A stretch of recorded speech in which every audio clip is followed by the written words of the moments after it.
ఉమ్మడి తూర్పుగోదావరి జిల్లాలోని అన్నవరంలో అంగరంగ వైభవంగా సత్యదేవుని ఆవిర్భావ దినోత్సవ వేడుకలు నిర్వహించారు. శ్రీ సత్యనారాయణ స్వామివారి ఆలయంలో ప్రత్యేక పూజలను పండితులు నిర్వహించారు. సత్యదేవునికి పెద్దాపురం శ్రీ లలిత ఇండస్ట్రీస్ వారు మట్టే సత్యప్రసాద్ నేతృత్వంలో సత్యనారాయణ స్వామివారికి అనంతలక్ష్మి అమ్మవారికి 1 కోటి రూపాయలు విలువ చేసిన వజ్రాల కిరీటము కార్యనిర్వహణాధికారి మరియు చైర్మన్ ఆధ్వర్యంలో బహుకరించారు. అనంతరం స్వామివారిని వారు దర్శించుకున్నారు. వేద పండితుల మంత్రోచ్చరణ మధ్య ఆశీర్వచనాలని అందజేశారు. సతీష్, పూర్తి న్యూస్, అన్నవరం.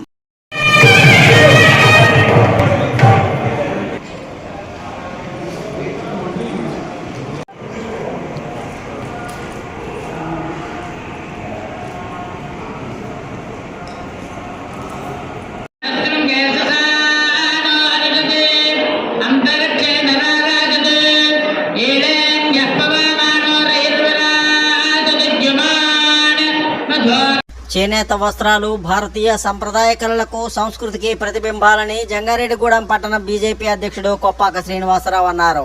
జాతీయ చేనేత దినోత్సవం సందర్భంగా పట్టణ బీజేపీ లీగల్ సెల్ ఆధ్వర్యంలో నిర్వహించిన కార్యక్రమంలో వారు మాట్లాడారు. స్ఫూర్తి న్యూస్, స్వామి, పశ్చిమ గోదావరి.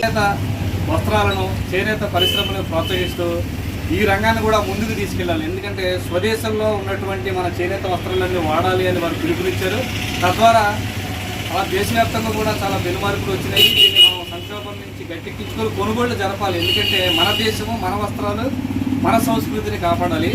రాజకీయ నాయకులు అందరూ కూడా పార్టీలకు అతీతంగా అందరూ కూడా మనము ఈ కందరం వాడుతుంటాం కాబట్టి పొలిటికల్ జీవితంలో ఉన్న వాళ్ళందరూ కూడా ఎక్కడో దూర ప్రాంతాల నుంచి తెప్పించుకోవటం కాకుండా మన ప్రాంతంలో ఉన్నటువంటి మన షాపును ఆదరిద్దాము, మన షాపుల్లోనే కొనుగోలు చేద్దాము.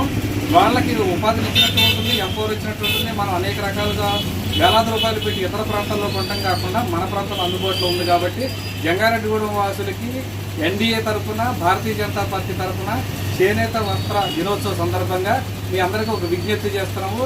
నగరంలో ఉన్నటువంటి వ్యాపారస్తులు కానీ, రాజకీయ నాయకులు కానీ, ఇలా చేనేత వస్త్రాల మీద మక్కువ, ప్రేమ ఉన్న వాళ్ళందరూ కూడా మన సంస్థని, మన సంస్థ ద్వారా కొనుగోలు చేసి ఆర్థిక అభివృద్ధికి తోడ్పడతారని. జై నరేంద్ర మోడీ. జంగారెడ్డిగూడెం పట్టణంలో గోకుల తిరుమల పారిజాతగిరిపై పద్మావతి గోదా సమేత వెంకటేశ్వర స్వామి దేవస్థానంలో వైభవంగా గోదాదేవి తిరునక్షత్ర వేడుకలు నిర్వహించారు.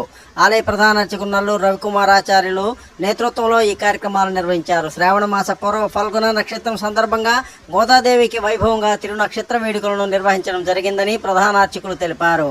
అమ్మవారికి పంచామృతాభిషేకాల అనంతరం విశేష అష్టోత్తర శతనామార్చన, విశేష ప్రసాద నివేదన, నక్షత్ర తనయన్ విన్నపాలు, వివిధ రకాల పూజలను నిర్వహించడం జరిగిందని ఆయన తెలిపారు.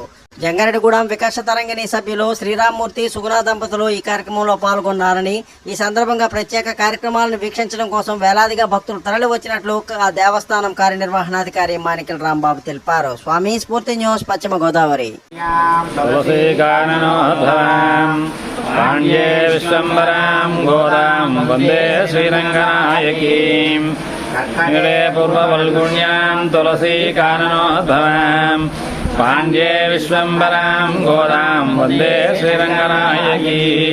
పార్వతీపురం మన్యం జిల్లా జియమ్మవలస మండలం చినమేరంగి సమీపంలోని ఒట్టిగడ్డ రిజర్వాయర్లో ఆయకట్టు భూములకు పూర్తి స్థాయిలో సాగునీరు అందించాలని సిపిఎం పార్టీ జిల్లా కార్యదర్శి కొల్లి గంగునాయుడు డిమాండ్ చేశారు. బుధవారం నాడు ఒట్టిగడ్డ రిజర్వాయర్ ప్రధాన కుడి ఎడమ కాలువలను ఆయన పరిశీలించారు. ఈ సందర్భంగా మాట్లాడుతూ ఒట్టిగడ్డ రిజర్వాయర్ నుంచి 17,000 ఎకరాలకు సాగునీరు అందించాలని, కానీ 10,000 ఎకరాల కంటే సాగునీరు అందటం లేదని ఆవేదన వ్యక్తం చేశారు. దీనికి ప్రధాన కారణం నీటిపారుదల శాఖ ఇంజనీరింగ్ అధికారులేనని ఆయన ఆరోపించారు.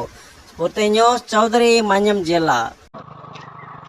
జిఎం వలస మండలం రావాడ ఒట్టిగడ్డ రిజర్వాయరు కిందన 17,000 ఎకరాల భూమికి సాగునీరు అందించాలి. ఈ ప్రాజెక్టు కిందన ఈరోజు కూడా సగం దమ్ములు కూడా జరగలేదు, నాట్లు జరగలేదు. కారణం, ఈవేళ ప్రాజెక్టు నిర్వహణలో కానీ, కాలువల నిర్వహణలో కానీ అధికారులు చాలా తీవ్రమైన నిర్లక్ష్యానికి గురి చేస్తున్నారు. ఎడమ కాలువ ద్వారా జిఎం వలస, అలమండ, అర్నాడ, సికబడి, బొమ్మిక పంచాయతీలకి సుమారు 25-30 గ్రామాలకి సాగునీరు అందాలి. ఈరోజు మొదటున్న గ్రామాలకు కూడా రామభద్రపురం కానీ, అలమండ కానీ, సిగబడి కానీ, బొమ్మికి కానీ మొదటున్న గ్రామాలకు కూడా నీరు అందడం లేదు.